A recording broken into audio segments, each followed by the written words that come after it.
ایک بادشاہ نے ایک دن اس خواہش کا اظہار کیا کہ محل میں اتنے سارے عقل مندوں کے ساتھ ایک بیوقوف کو بھی ہونا چاہیے جو کہ سب کے لیے تفریح کا باعث ہو۔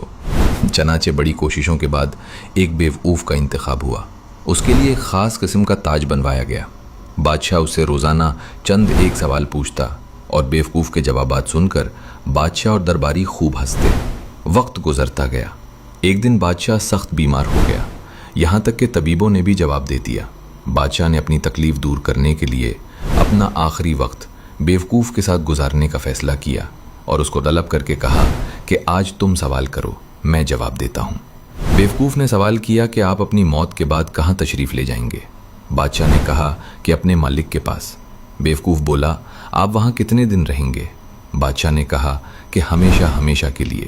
بیوقوف نے پوچھا، پھر تو آپ نے وہاں اپنے آرام اور قیام کے لیے بہترین انتظام کیا ہوگا۔ بادشاہ اس سوال پر حیران ہو گیا اور جواب دیا، نہیں، میں نے تو کوئی انتظام نہیں کیا۔ بیوقوف نے اپنے سر سے بیوقوفی کے تاج کو اتار کر بادشاہ کے سر پر رکھتے ہوئے کہا، گستاخی معاف، میرے سے زیادہ آپ اس تاج کے حقدار ہیں۔ جہاں رہنا نہیں تھا وہاں اتنی بڑی سلطنت، اور جہاں ہمیشہ کے لیے رہنا ہوگا وہاں کے لیے کچھ بھی نہیں۔ کیا آپ نے اپنی آخرت کی تیاری کر لی ہے؟ موت کا کوئی بھروسہ نہیں۔